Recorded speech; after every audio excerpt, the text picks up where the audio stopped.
ba malole tara semaine kala ko Mali hakili ka tonina fɛn min kɔni ye faransi ye u bina labɛn de kɛ jamana dɔ bɛ Mali dafɛ k'u b'u ka minɛnw bɛɛ lajɛlen cɛ ka bɔ Gawo u bina taa ye Niger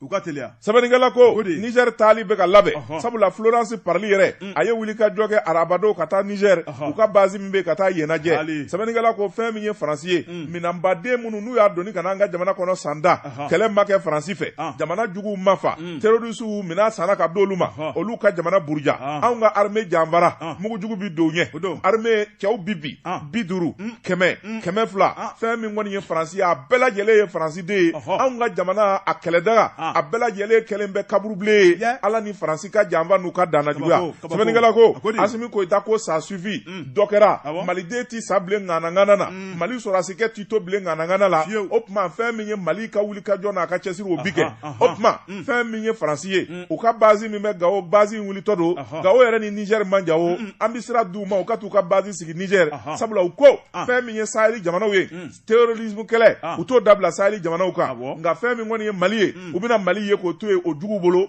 n'o min ye Mali sɔrɔ ko Mali yɛrɛ y'o laɲini sɛbɛnnikɛla ko Mali kɔni n'i y'a senkɔrɔma cɛ a bolo bi Ala bolo Mali ti bi sabula fɛn min ye teriya sira ani namaya sira kura minnu bɛ Mali bolo Mali armée ye fanga kura minnu sɔrɔ siga t'a la colonel Asimi Goyita n'a ka cɛdenw u bi malidenw kunnaba kunnafoni filɛ nin ye an ye min zalo ka bɔ indépendant kɔnɔ a ka bi bɔli la Johnson ne bɛ tigɛ don l'indicateur du renouveau fasiriba n'o ye Bala Soumaïla Traoré Sumi a ko jamana ministre kɔrɔ dɔ bɛ yen n'o ye Mohamed Ali Bacili Yohane Seydou a fana kuma mɛn Bacili ko min ye radio so dɔ ye jamana in kɔnɔ a y'a yira k'a fɔ barodasigi dɔ la a ko kuma min b'ale kɔnɔ Yohane Seydou f'a k'a fɔ joona joona sabu a tɔɔrɔlen bɛ a ko Mali bɛ janfa jugu min kɔnɔ ko cɛ nɔ tɛ muso tɛ faransi don a ko an kana bɔgɔ siɲɛ ka kɛ binga fasiriba ko Mohamed Ali Bacili bɛɛ lajɛlen b'a dɔn min ye a ka kuma gɛlɛn fɔ ye Bacili a y'a yira k'a fɔ ale kɔni labɛnnen bɛ fɛn o fɛn bɛ bɔ nin ko in na a labɛnnen bɛ n'a ye o tuma min b'a kɔnɔ a b'o fɔ a bɛ min don a b'o fɔ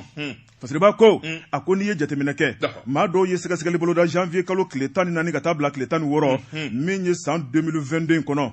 groupement d'intérêt scientifique des statistiques Yohane Seydou min ye o wuli ka jɔ ye i b'a ye k'a fɔ u ye malidenw ɲininka malidenw aw minnu bɛ aw ka jamana kɔnɔ aw ka jamana ka d'aw ye faransikan minnu nana k'u bɛna aw ka jamana bɔ terrorisiw bolo ni k'aw ka jamana lafiya ka lakana sabati aw fɛla ko ye mun ye faransika toli la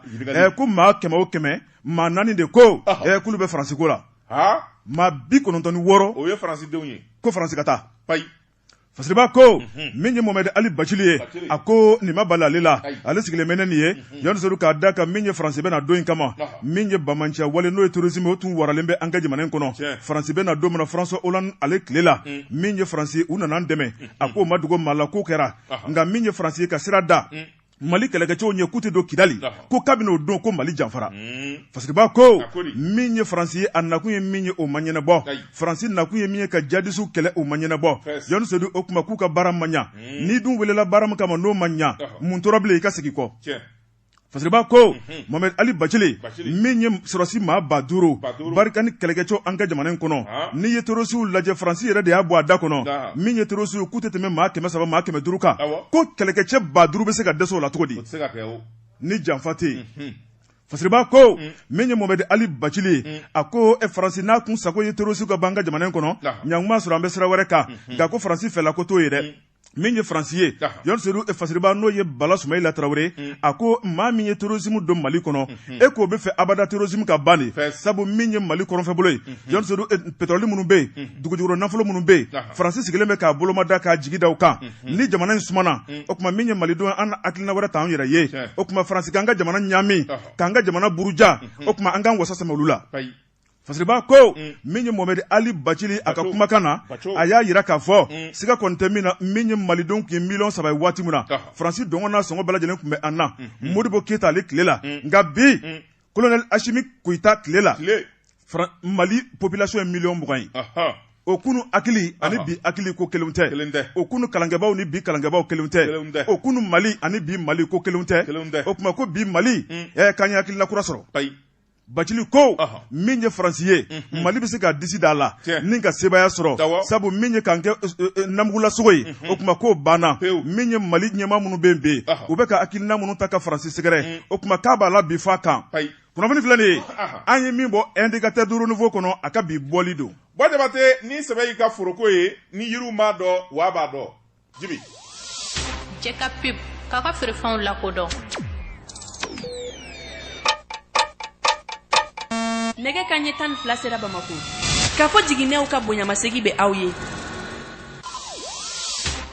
Jean Seydou n bala cogo bɛ di. Bɔ Jabate ne bɛ n tɛgɛ don min bɔ ni sɛbɛn ye an ko min ma le soir de Bamako fasiriba n'o ye Laaya Jara ye nin y'a ka sɛbɛn ye ani El Hadji Mamadu Gaba u jɛra ka nin sɛbɛn kɛ a ko fɛn min ye Mali armée a bɛ ka yɛlɛ sanfɛ n'i y'a mɛn tubabukan na monter en puissance a ko fɛn min ye Mali armée ye a bɛna kɛ fitinɛ yeelen ye sabula fɛn min ye cɛ fila ye o kunkolo foto bɛɛ Sergei Lavrov ani colonel Sadio Kamara fɛn min ye Russie ka coopération a fisayalen bɛ Mali ma sɛbɛnnikɛla ko a ko n'i y'a ta k'a lajɛ fɛn min ye kuma min n'i bɔra k'a fɔ